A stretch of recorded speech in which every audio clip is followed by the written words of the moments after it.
Jason Harbour here again on site at the Surrey Sports Park with Mark Foster, our ambassador for the Aquatic Centre. Mark, it's the first time you've seen the site. What do you think? No, it's very exciting. I mean, when you look at the facility itself, it is a wave. Swimming, water, wave, all the rest of it. No, it's absolutely fantastic. And like you mentioned before, a swimming pool normally it just overtakes everything. The size of the building, 50-metre swimming pool takes up a lot of space, but it's kind of dwarfing the whole facility. It's massive. And what do you think of the setting? It's stunning, absolutely beautiful. I mean, the building blends into the hills, if you like. It's just very green, and it's very, apart from the noise in the background, it's very, very peaceful. Exactly. And is that important to an athlete, to have an attractive environment where they very much so. I mean, I suppose it's like, in inverted commas, someone going to work every day. You know, I know not everyone can work in the most glamorous of buildings and all the rest of it, but you know, for an athlete to sort of go somewhere that is, they're excited about going to training. And that might sound stupid in a sense, but I had trained for many, many years in really dark, dingy pools. And it kind of, you haven't got that excitement about going to training. And I know I've seen the glass side, and you just see there's going to be a lot of light and a lot of air in there, and it's going to be a nice environment to training, definitely. Mark, thanks very much. Mark Foster, ambassador here at Surrey Sports Park. We're going to be going on site and showing him these fantastic facilities. Surrey Sport TV, we're back in the varsity, having been up to Surrey Sports Park with Mark Foster, our ambassador for the swimming side of the facility. Mark, what did you think? That Buster burger was absolutely amazing. You said you weren't going to eat that. I only ate half of it. I was going to say, what a waste. We had to keep the kitchen open for you. I had to have the Buster burger after that tour, because it was like, it wasn't a 5-minute tour, you were around there about 2 hours. I know. It was one of those things that the time went so quickly, but I think it went so quickly because it was like a kid in the sweet shop. It was kind of like, it was very inspiring, and I just couldn't get over the scale of it. Massive. And it's so close to being finished. What about the swimming side? Because you've been in swimming pools all over the world, and you listen to some fantastic environments. You competed in some of the best swimming venues in the world. How does that compare? I mean, it's not a competition venue, but as a preparation venue. As a training venue, and I mean, you hold races in it. You know, county competitions, club competitions can be held in there. It is a lovely environment. With the glass side, glass roof, the fact that you can have 25-metre races and you can have something on the other end, or you can hold a 50-metre Olympic event in an Olympic-sized pool. I think it's got everything. You know, the chain. It's very light and airy and open, and the wave going through the roof. I mean, impressed. I love it. I think it's fantastic. Fitness suite, strength and conditioning, those areas which athletes have got to spend a lot of time in as well. We're pretty proud of that strength and conditioning and fitness area. What did you think of it? It was, again, massive. The fact that you've got 150 machines in there, am I wrong? Was it more than that, more or less? A bit more with strength and conditioning, machines. And I mean, I didn't even get down to seeing the weight area at the other end. But I mean, even though I retired from swimming, semi-retired from swimming, and I keep fit, I go into a lot of gyms, and I've never seen something that looks so. It's open, it's friendly, and everything. I mean, you've got everything in one space. But I mean, you wouldn't feel intimidated from. Because it's such a big area, you can quite easily have your own little area over here, and you feel like you're in your own little space. It's not like it's all cramped and all around each other, and there's a lot of space in there. You've got everything you can want. I mean, more than you can want. I mean, it's got more than I could want, and I'm an Olympic athlete in a sense. So, it's just everything is impressive about it.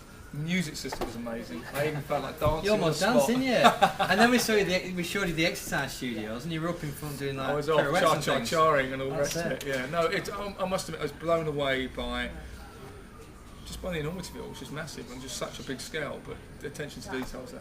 You've used the word a lot today, inspire, and you see your role now as inspiring young people. And we talked about facilities before you went around about how important those are. Do you think that type of facility will inspire young people from Guildford to want to take up swimming? I do. I mean, it inspired me. You know, if there'd been water there, I might have dived in and... You wanted to run it, didn't you? I did. Well, I would have set the record. Yeah, you would. I've never been beaten that one. Once the water's in, they're stopped. But you know, I always see my role as inspiring. Yes, if I can inspire the next Rebecca Addington, absolutely fantastic. But ultimately, it's inspiring kids to get off their asses and learn to swim first of all. Obviously, because I'm a swimmer, that's how I inspire people. But whether it be dance, whether it be running, whether it be climbing walls, whether it be playing squash, whatever it would be, it's inspiring people to be more conscious about their lifestyle and their health and their fitness. Because I see too many, you know, like friends of mine say about their kids, they come home from school, they sit in front of either a computer screen, television screen, and they're playing games. And I just remember as a kid, as soon as I got home, or as soon as break went at school, I want to be out in the playground, I want to be playing around, running around and doing etc, etc. It's probably the same, you know, our era was that era, and now it's gone. Climb trees, isn't it? Exactly. No video games when we were young. Cycling to school, skating to school, running to school, whatever it was. And I think society's changed a lot, and I know we've become a lot more safety conscious. Yeah. With kids going to school, for etc. Yeah. But I think it's just taking that extra 5 minutes of your day for yourself, ultimately, because if you walk your kids to school or cycle your kids to school, it's good for your health as well as your kids' health. So it's doing both sides. You have had a brush with dancing in recent years, and we also are very committed to dance within the Surrey Sports Park. It's not just about sport, is it, getting healthy and staying fit? Dance is good, exercise. There's so many other exercises you can do, That's why I say I'm not just down and inspiring people to swim. If I can inspire people to change their life and for health issues for the better. Yeah. I mean, dance has become massive. I never knew how big dancing was before I went to Strictly Come Dancing. I never knew how much fun it could be. I used to love Come Dancing. What's the scores on the doors, Miss Doors? Miss Ford. I remember that saying. I do remember that saying. I can't like remember watching the actual dance show, but I remember the saying. You would be swimming, you see. I'd be at home watching telly. Well, the funny thing is, from doing the show, I had so many people come up to me going, "You did very well," or they all said you're doing very well. They never said you were embarrassing. But I would have builders coming up to me. How tough was it? It was very, very hard. How much training did you put in the week? I was doing 6 hours a day, 5 days a week, 30 hours a week, which is actually more time that I put into. I mean, my training is very specific. My event lasted 20 seconds. I had to learn a minute and a half routine. But as a sportsman's perspective, for swimming, it didn't matter what I looked like. Obviously, my face is in the water, but from A to B, it doesn't matter what you look like. On a rugby pitch, on a football pitch, whatever it is, from A to B, it doesn't matter what you look like, as long as you're first or second. It's all about the time. Whereas this was all about making it last forever for people and getting people engrossed in what you're doing for that minute and a half. I loved it. I was petrified the first week. I was petrified. It was so scary. Out of all the sort of celebrity shows, we were just talking off camera then about I'm a celebrity, get me out here and all that. That looks easy. Yeah, piece of cake. 3 weeks, Australia, 6-star hotel, bit of money in your back pocket. Back home. You've got 11 rice. So why do you do that? Why go and do something that's 3 hours a week? Challenge, an athletic, a challenge that something was. To have a professional dancer teach you, I mean, so many people go and have dance lessons with teachers all over the place and pay X, Y, and Z, whatever they pay. I don't know. I had a professional dancer with me. If I wanted 24 hours a day, I said I would give you 24 hours a day. The training part doesn't scare me. No. The acting part scared me. But what a wonderful opportunity! A professional dancer teaching you to dance, and so many people said to me, "Oh, Strictly Come Dancing, love to do that." I had the opportunity to do it. So that will never come again. Obviously, it would never. If I hadn't have taken it this year, it may have never happened again. No, I think swimming gave me the opportunity and the profile to get asked to do things. Back to swimming finally. You've been in loads of championships. I'm a lot more comfortable in swimming subjects. Commonwealth Games next year.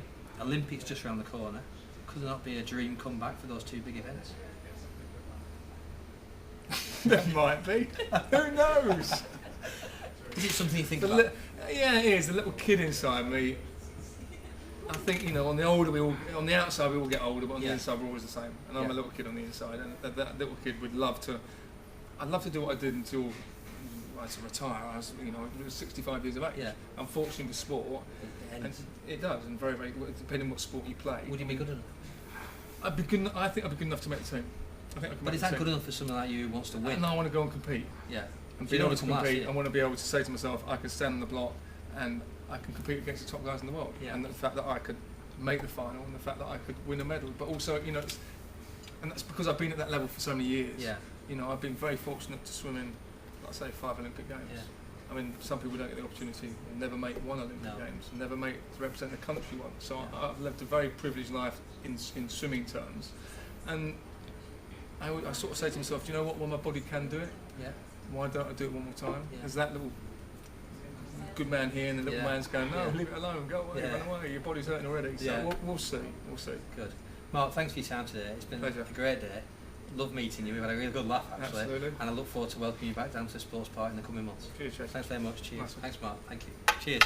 Surrey Sport TV. More. Don't forget information on surreysportspark.co.uk. Thank you.